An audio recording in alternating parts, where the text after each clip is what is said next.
Hello friend, welcome back to RC education.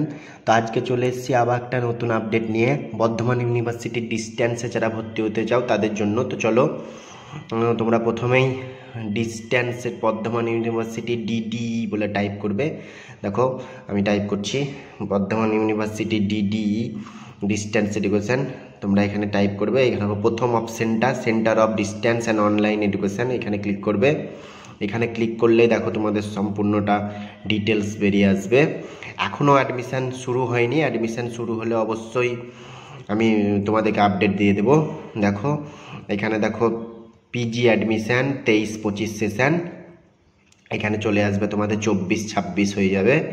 তোমরা details এখানে সব পাবে। দেখো এরপরে দেখো ওখানে আমরা যদি ক্লিক করি, দেখো পিজি অ্যাডমিশান, ওখানে পিজি অ্যাডমিশান 23-25 সেশন, এখানে চলে এলাম। এখানে চলে এসে দেখো দেখো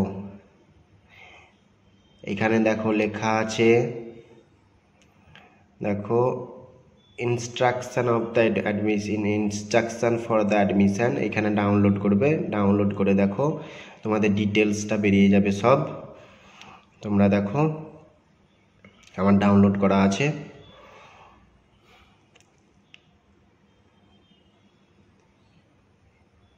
দেখো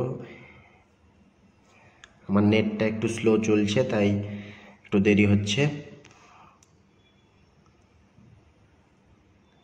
দেখো এখান থেকে বেরিয়ে চলে এলো সব ডিটেলস।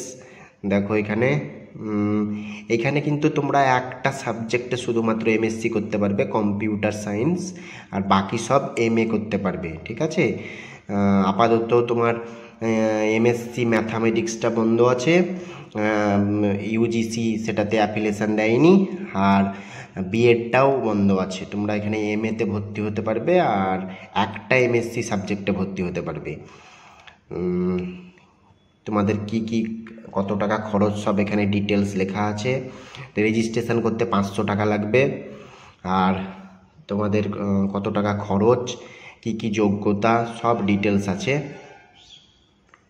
তোমরা এখানে দেখে নিতে পারবে।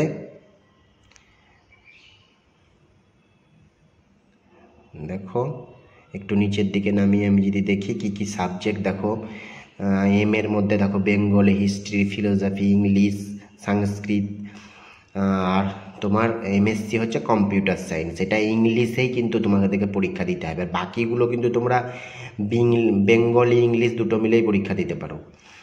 আর ইংলিশ তো ইংলিশে দিতেই হবে। বাকি তোমাদের কি যোগ্যতা, কত খরচ, সব এখানে ডিটেলস দেওয়া আছে। তোমরা একটু ভালো করে এটা দেখে নিয়ে করবে। যখন অ্যাডমিশান শুরু হবে তখন তো আমি তোমাদেরকে ইনফরমেশান করে দেবো কীভাবে ফর্ম ফিল আপ করতে হবে, কীভাবে কী করতে হবে। দেখো এখানে যোগ্যতা দেওয়া আছে, কি যোগ্যতা লাগবে তোমাদের, এখানে তোমাদের সব কিছু ডিটেলস দেওয়া আছে। দেখো এমএসসি ইন কম্পিউটার সায়েন্সে কি যোগ্যতা লাগবে সব দেওয়া আছে। তো পরবর্তী আপডেট এলে তো তোমাদেরকে অবশ্যই জানাবো। ততক্ষণের জন্য ভালো থাকো, বেস্ট অফ লাক।